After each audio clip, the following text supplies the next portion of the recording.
तो जिसे हराना मुश्किल ही नहीं नामुमकिन सा हो गया हो, उसका नाम है नरेंद्र मोदी। देश के सबसे बड़े राज्य उत्तर प्रदेश समेत 4 राज्यों में मिली जीत के बाद कई लोग ये सवाल कर रहे हैं कि जब पिछले 2 साल से कोरोना के कारण देश की अर्थव्यवस्था झूल रही थी, स्वास्थ्य व्यवस्था पर सवाल उठ रहे थे, महंगाई और बेरोजगारी जैसे मुद्दे लोगों को परेशान कर रहे थे, फिर कैसे बीजेपी को एक बार फिर इतनी बड़ी जीत मिल गई? इसका जवाब देखिए आप।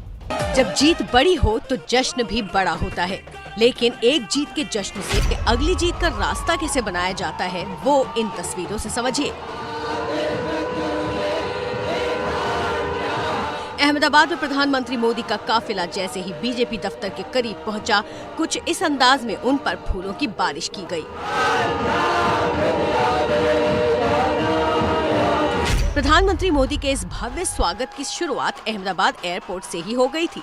उन्होंने वहां से करीब 10 किलोमीटर लंबा रोड शो निकाला।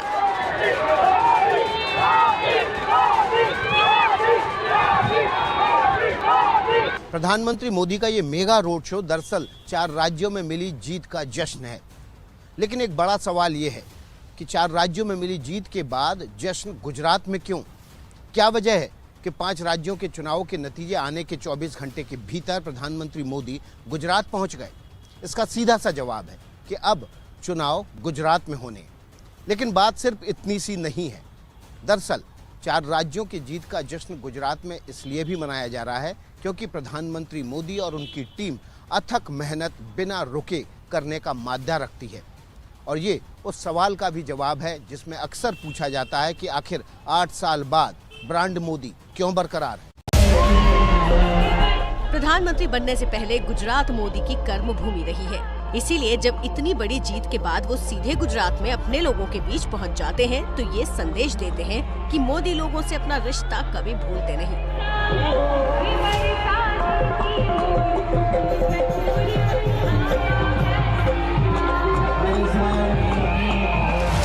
और लोगों से मोदी के इसी सीधे कनेक्शन ने उनका कद इतना बड़ा कर दिया है कि फिलहाल कोई और नेता मोदी को चुनौती देता नजर नहीं आता। भारत माता की जय के नारे, नरेंद्र मोदी की जय के नारे लगा रहे हैं। और ये जो नज़ारा आप देख रहे हैं, ये पूरे रोड शो के दौरान सड़क के किनारे इसी प्रकार का नज़ारा देखने को मिल रहा है। दूर दूर तक महिलाएं यहाँ पर आई हुई हैं। East west Modi is best. हम प्रधानमंत्री को दिल तन मन धन सब देकर उनके साथ हैं और जहाँ भी उन्होंने आवाज दी, 1 नहीं 1000 महिला लेके आए। मोदी है तो मुमकिन है, मोदी है तो मुमकिन है, मोदी है तो मुमकिन है। राज्य कोई भी हो, प्रधानमंत्री मोदी की चुनावी रणनीति के आगे सारे जमे जमाए समीकरण फेल हो जाते हैं। उत्तर प्रदेश में भी यही हुआ। आ गए फिर भगवाधारी। प्रधानमंत्री मोदी जी के विकास और सुशासन को एक बार फिर से जनता जनार्दन ने अपना आशीर्वाद दिया है। एक एक कर मोदी ने हर उस मुद्दे की हवा निकाल दी जो बीजेपी के लिए चुनौती बन सकता था, जैसे पिछले साल हुआ किसान आंदोलन।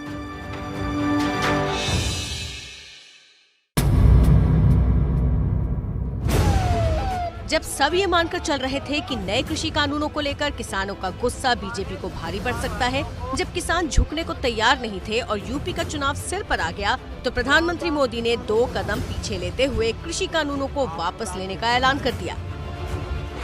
दिए के प्रकाश जैसा सत्य कुछ किसान भाइयों को हम समझा नहीं पाए। हमने 3 कृषि कानूनों को वापस लेने का, रिपील करने का निर्णय लिया है। प्रधानमंत्री के इस तरह से माफी मांगने को लेकर विरोधियों ने उन पर निशाना साधा। कहा गया कि हार के डर से मोदी को ये फैसला करना पड़ा, लेकिन मोदी अपने इस फैसले से पश्चिमी यूपी की 136 सीटों को साध रहे थे और नतीजों में उसका असर भी दिखा। उत्तर प्रदेश की जनता जनार्दन का हृदय से अभिनंदन, हृदय से आभार। पश्चिमी यूपी में 2 चरणों में हुए चुनावों में पहले ही चरण में 58 में से 46 सीटें बीजेपी के खाते में आई और दूसरे चरण में भी 55 में से 31 सीटों पर बीजेपी को जीत मिली।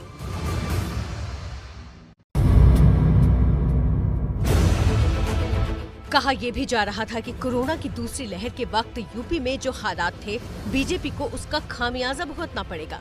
प्रधानमंत्री मोदी ने मुफ्त वैक्सीन देकर इसका भी तोड़ निकाला, तो मुख्यमंत्री योगी ने वैक्सीनेशन का बड़ा अभियान चलाकर सब तक इसका फायदा पहुंचाया। वैक्सीनेशन बहुत बढ़िया हुआ। मैंने, मेरे परिवार में सबने वैक्सीन कराया। योगी जी ने, मोदी जी ने सबने फ्री वैक्सीन दी, बूस्टर डोज तक दे दी सबको, तो ये भी एक बहुत बड़ा फैक्टर है। सिर्फ वैक्सीन ही नहीं, उत्तर प्रदेश की डबल इंजन सरकार में डबल राशन स्कीम बड़ा गेम चेंजर साबित हुई। एक तरफ यूपी सरकार की अंत्योदय अन्न योजना के तहत कार्ड धारकों को हर महीने 10 किलो राशन और दूसरी तरफ प्रधानमंत्री गरीब कल्याण अन्न योजना के तहत गरीबों को 5 किलो अतिरिक्त राशन देकर बीजेपी ने लाभार्थियों का ऐसा वोट बैंक खड़ा कर लिया जो बीजेपी की जीत का बड़ा कारण बना। हाँ, राशन दिया है, मोदी जी ने राशन दिया है, ऑयल दिया है, सब कुछ दिया है, तेल, नमक, किसी का नमक खाओ, पैसे भी दिए, राशन भी फ्री मिल रहा है। मुझे तो सारी सुविधा मिली है। एक तो हम लोगों को वो दिया, खाना, राशन दिया 2 बार महीने में। ये चुनाव नतीजे भाजपा की pro poor, pro active governance पर एक प्रकार से बड़ी मजबूत मोहर लगाते हैं। भाजपा गरीब को भरोसा देती है कि प्रत्येक गरीब तक सरकार ने निर्णय की हुई सुविधाएं जरूर पहुंचेगी। उत्तर प्रदेश में करीब 7 करोड़ महिला वोटर हैं, जिन्हें साधने के लिए विरासत अभियान से लेकर शक्ति स्कीम तक कई योजनाएं शुरू की गई, लेकिन इस सबसे बढ़कर महिला सुरक्षा के मुद्दे को उठाया गया। बीजेपी ने ये कहना शुरू किया कि अगर समाजवादी पार्टी लौटी तो गुंडागर्दी फिर बढ़ेगी। नतीजा ये हुआ कि महिलाएं भले ही महंगाई को मुद्दा मानती रहीं, लेकिन सुरक्षा के मुद्दे पर योगी और मोदी उनका भरोसा जीतने में कामयाब रहे। ताकि महिलाएं सुरक्षित रहें, बाबा ने बहुत अच्छा काम किया है महिलाओं के लिए, कानून व्यवस्था बहुत अच्छी करी है महिलाओं के लिए। जब विरोधी उत्तर प्रदेश में आवारा पशुओं की समस्या को चुनावी मुद्दा बनाने में लगे थे, पीड़ित किसान भी इसे लेकर अपनी नाराजगी जता रहे थे, तो मोदी ने इसे नजरअंदाज नहीं किया। मुद्दे से बचने के बजाय मोदी ने खुद आगे बढ़कर किसानों को भरोसा दिया। आप लोगों को छुट्टा जानवरों से जो परेशानी होती है उसे दूर करने के लिए 10 मार्च के बाद नई व्यवस्थाएं बनाई जाएगी। मंत्री महोदय का पश्चिम में जेवर एयरपोर्ट हो या पूरब में एक्सप्रेसवे, चुनाव से पहले ही प्रधानमंत्री मोदी ने विकास की वो तस्वीर भी सामने रख दी जिससे हर वोटर का भरोसा और मजबूत हुआ। चारों तरफ हाईवे बन रहे हैं, काम हो रहा है। योगी जी के आने से और मोदी जी के रहने से देश बहुत डेवलप होगा। यूपी की सियासत कभी मायावती के एससी तो कभी समाजवादी पार्टी के यादव मुस्लिम वोट बैंक के बीच झूलती रही। मोदी ने इन सारे समीकरणों को भी ध्वस्त कर दिया। इसीलिए 86 SC/ST सीट में से 65 पर बीजेपी को जीत मिली, तो मुस्लिम प्रभाव वाले 85 सीटों में से भी 49 बीजेपी के खाते में आई। कुछ लोग ये कहकर यूपी को बदनाम करते हैं कि यहाँ के चुनाव में तो जाति ही चलती है, लेकिन भाइयों बहनों, उत्तर प्रदेश के लोगों ने दिखा दिया है। 2014 के चुनाव नतीजे देखें, 2017, 2019 के नतीजे देखें, और अब फिर 22 में भी देख रहे हैं। हर बार यूपी के लोगों ने सिर्फ और सिर्फ विकासवाद की राजनीति को ही चुना है।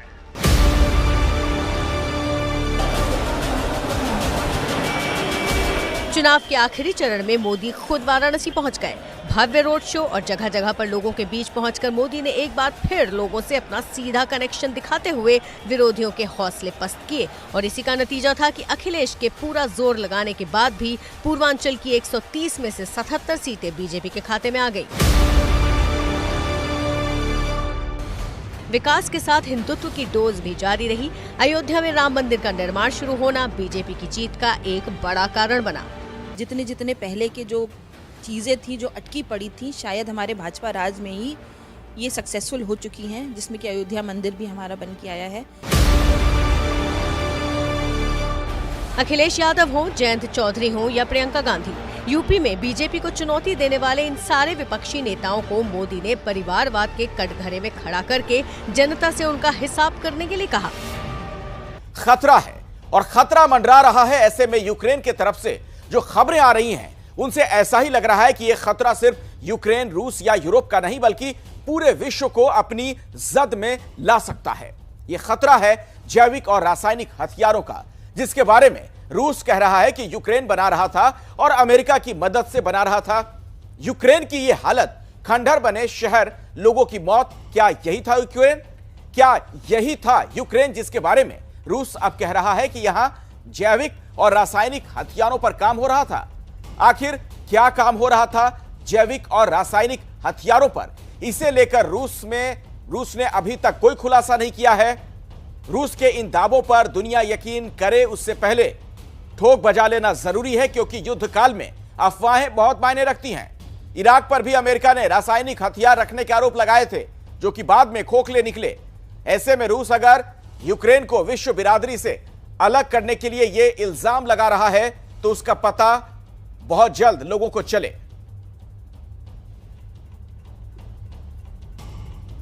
यूरोप में इस वक्त जो कुछ हो रहा है, भारत समेत पूरी दुनिया पर उसका खतरा मंडरा रहा है। रूस के यूक्रेन पर आक्रमण के बाद पूरे विश्व की जियोपॉलिटिक्स हमेशा के लिए बदलने वाली है। आने वाले वक्त में अमेरिका और उसके सहयोगी यूरोपीय देश रूस के आक्रामक रुख से सहमेंगे।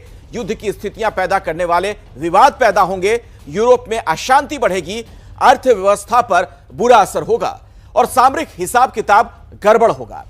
ऐसे में फायदा किसे होगा? उसका असर भारत की सुरक्षा पर क्या होगा? आपको बता रहे हैं मशहूर रक्षा विशेषज्ञ कर्नल दानवीर, एबीपी के डिफेंस रिपोर्टर नीरज राजपूत और यूक्रेन में मौजूद हमारे फॉरेन कॉरेस्पॉन्डेंट प्रणय उपाध्याय।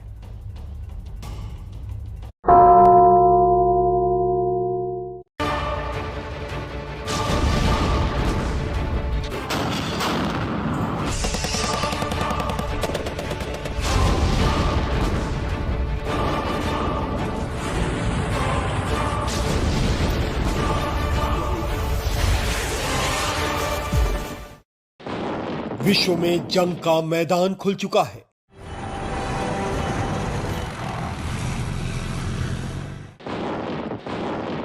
यहां हर रोज तबाही बरस रही है।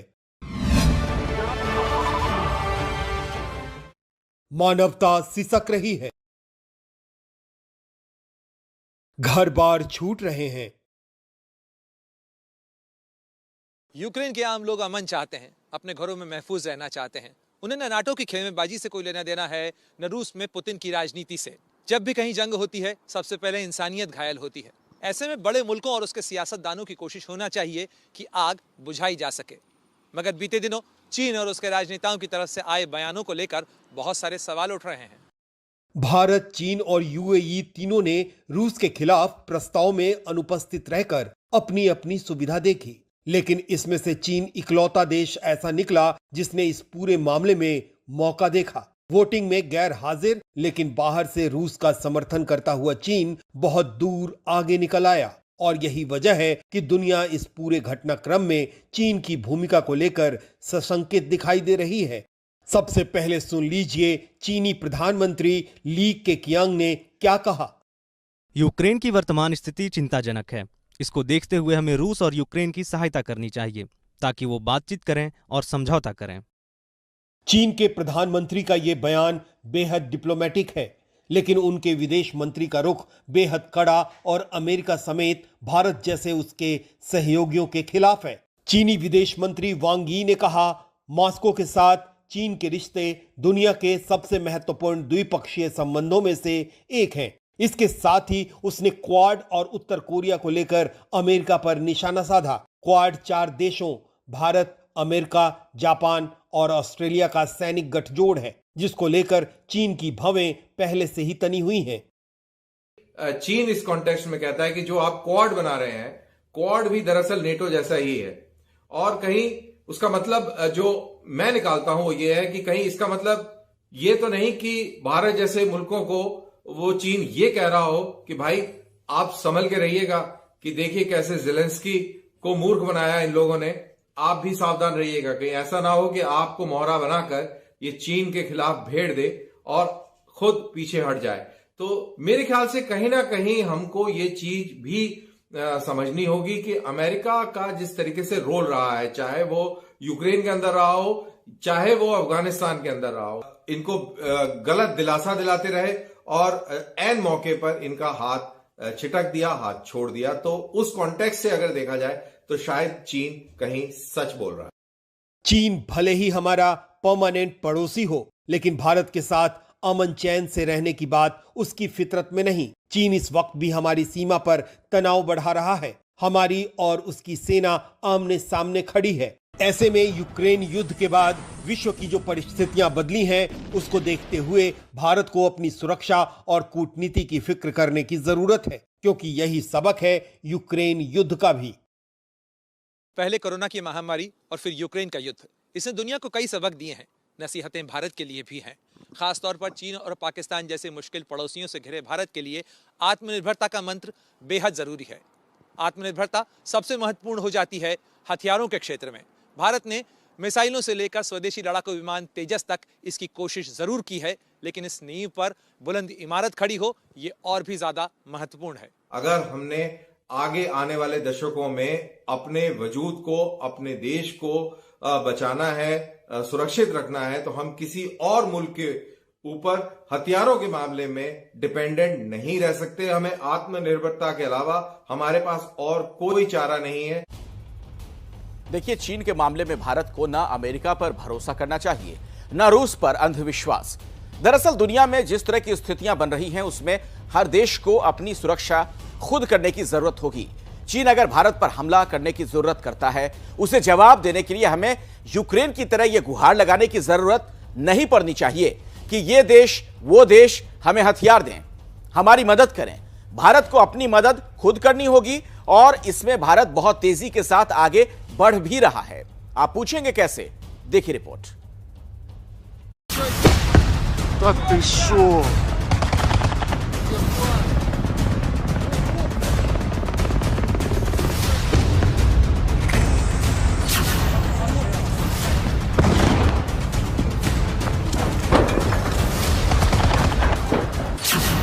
रूस यूक्रेन के बीच छिड़ी जंग के बीच भारत ने स्वदेशी लड़ाकू विमानों की कड़ी में 5th generation stealth fighter jet AMCA बनाने की दिशा में एक बड़ी उड़ान भरी है। डीआरडीओ और एडीए के डिजाइन के आधार पर एमका लड़ाकू विमान के लिए विशेष पार्ट्स को बनाने का काम शुरू हो गया है।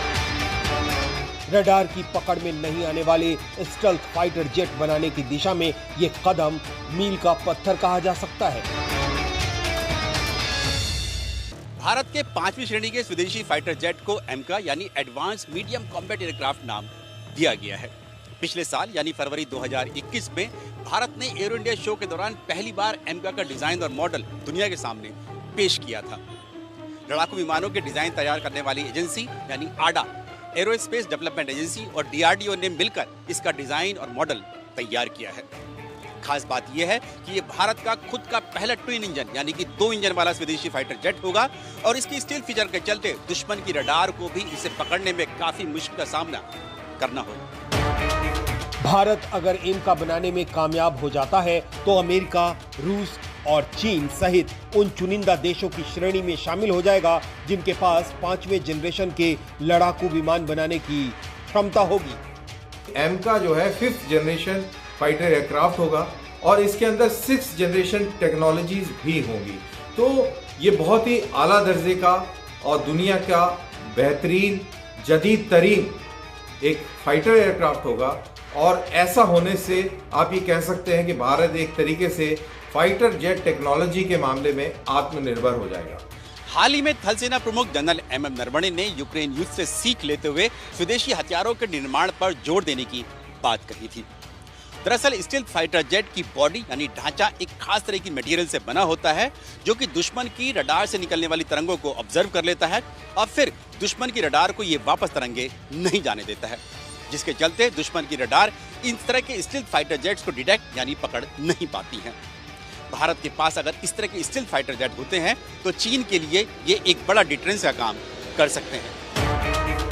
माना जा रहा है कि भारत का ये 5th जनरेशन फाइटर जेट साल 2025 तक बनकर तैयार हो जाएगा और साल 2030 तक वायुसेना की फाइटिंग स्क्वाड्रन का हिस्सा बन जाएगा।